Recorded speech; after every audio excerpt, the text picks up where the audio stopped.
is Forrest Palmer, and our focus guest today is Southbury Police Officer Chris O'Toole, who is our Community Resource Officer here in Heritage Village. Chris is here to warn us about scams that target Heritage Village residents who are prime candidates for scams because of age and demographics. Chris, you know, there's a natural tendency on people to, they read about scams and so forth, and they seem to think, well, this is something that happens to somebody else. But have there been cases recently in in Heritage Village in which people have actually been scammed and lost money? Yes, there have. There have been, actually, since I started here in November. I thought I had a handle on how many scams were going up here. I've been here in Southbury Police Department for almost 21 years. Mm-hmm. And I thought I had a handle on it, and it is much more than I even anticipated. Yeah. Almost every day I'm getting calls about different type of scams, whether they be lottery scams. I just had one right before I came here. There was a they said they were from a medical group and they wanted medical information. Mm-hmm. There's so many different scams out there. I could spend all day listing them. Yeah. Describe some of them for us? Some of them are the lottery scams. Lottery scam is the most prolific scam that comes up here. You get a letter saying you won X amount of dollars. But what you're supposed to do is send them money to get your money. And that's a telltale sign of a scam. If anyone's asking you for money that wants to give you money, that's something that should be a red flag that, hey, this is a scam. Or if you haven't even played the lottery and you won a lottery, that's another type of red flag. People are losing thousands of dollars all the time on these scams. They've been in the paper. There was a lady in Wolcott who fell for this scam. We had a lady a couple months ago. She fell for the granny scam. It's an unfortunate thing. They call, they tell you that they're the grandchild, they're in trouble. The grandparents feel very badly, very sorry for their grandchild, so they send money. Unfortunately, it's not their grandchild, and the people are losing thousands of dollars. And these aren't people from Southbury. They're not your residents up in the village. These are people throughout the country, throughout the world. So once you lose your money, the money's gone. It's gone. You're not getting it back. Even if by some luck, the Southbury Police Department finds out where the money was sent and where these people picked it up, we are not getting that money back. These are international groups. These are people who, just like yourselves out there, work. This is their job. You guys work very hard all your lives to come live up in this very nice place in the village. These people are working very hard to take your money, take your savings, to find out information, whether it be on a computer, whether it be through mail, whether it be on the phone. Other type scams, there's a Visa scam going out there where they're calling, they have almost all your information. They want the last 4 digits and the security code in the back. The last 4 digits and the security code, and they're talking to you for 10, 15 minutes, and they're telling you all your information, where you live, your name, your number, all this stuff. And as long as the more you stay on the phone, the more apt you are to give information they need to start taking your account numbers, to take your bank account numbers, and then they're gone. And then once they start, they're not stopping until your accounts get closed and you lose all that money. Another one is the CLMP scam. It was in the paper a couple weeks ago. I spoke at the Board of Trustees about it. This is a prime target because everything is on electric. Your heat, your lights, obviously. So they call and they say there's a problem with your meter, there's a problem with your bill. So they're asking for information and they want you to send them money so that you don't get your electricity turned off. You call a senior and say your electricity, your heat, your lights are going to go off. They get nervous, they send money and they lose the money. Other types of scams are Medicare and Social Security, which are big up here. I mean, this is the people who rely on Medicare, we all do. Social Security. You're absolutely right. And they're asking for information, and the more information you give them, the more stuff they have, the more they can get into your information, especially your Social Security number, your banking numbers, your birthdays, all that stuff is all information they're gathering so they can use it to get your account numbers, to get anything they can out of it. Open up accounts, open up credit card accounts. All that stuff is what they're looking for. It's tragic. My parents are of this age, and I look at all the people I'm working with now, and I look at them like, what would happen if this was my parents? And that's why I take a very big concern about this. It strikes a chord with me.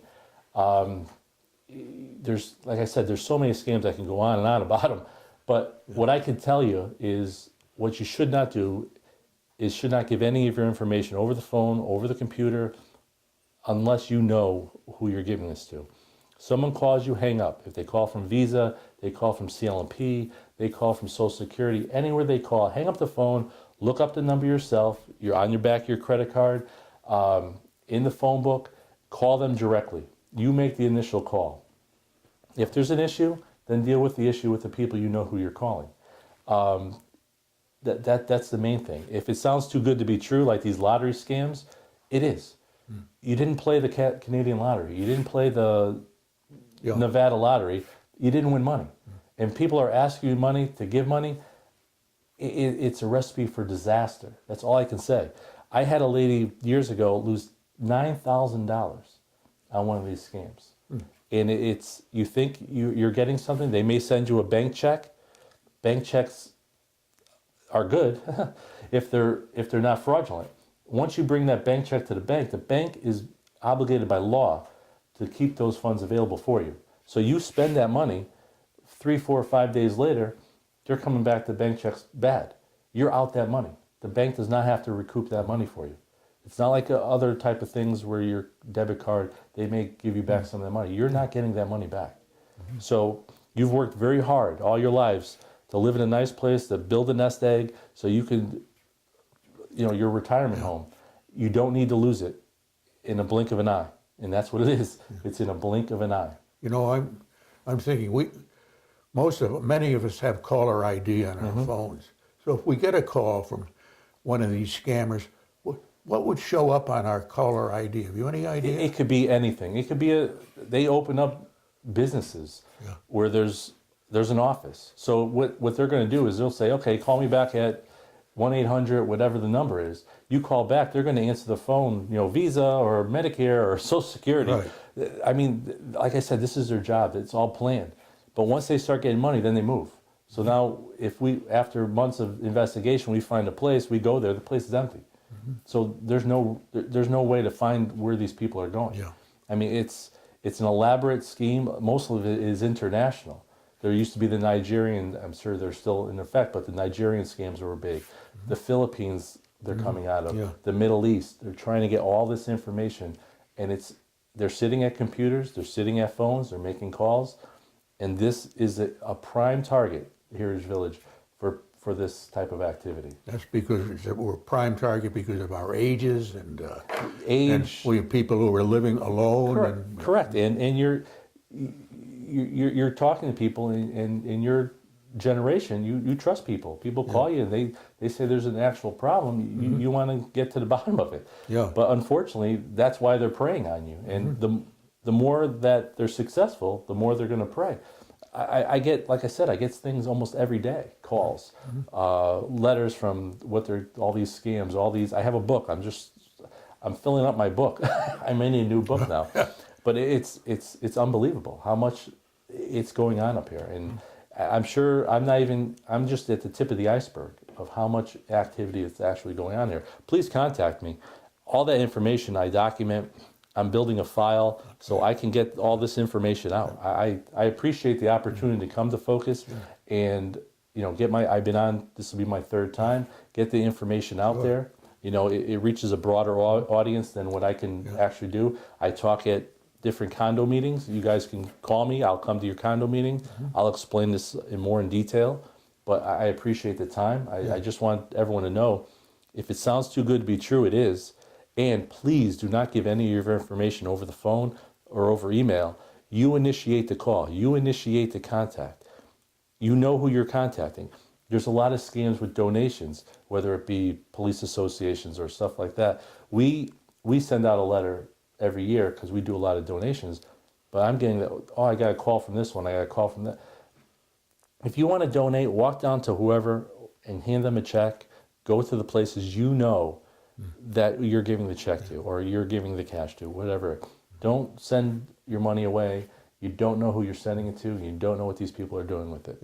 So if we get a call, and we figure it's a scammer and so forth, do you want to know? Do you want us to call you and let you know that Yes, we got this? I want you to call me. We don't want to. No, hang up the Overburden phone. you. No, No. you're not going to overburden me. That's what I'm up here for. I'm up here to help. I'm up here to get your information, to educate you, to try to, this is a new beginning for me in this job where I used to do a lot of patrol work. I'm up here. I'm not only patrolling. I believe I need to educate on what's going on up here. So you guys are all aware that there's these people out there preying on you, and that's what they are. They're predators. Yeah. It's just like any other predator. They're trying to get money. They're trying to get into here, infiltrate this community. Yeah. Call me, bring down the letters, send them to me. Call me, I'll go get the letters. If there's a lot of lottery letters, I look them up. Most of them are all scams or online.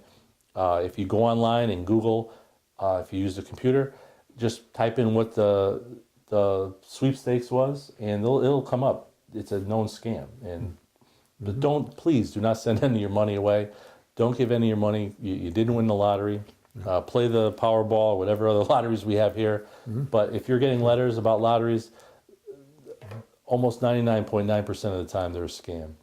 And any of the other information, please do not give your information out. So a major don't is you don't give out anything on your Social Security number.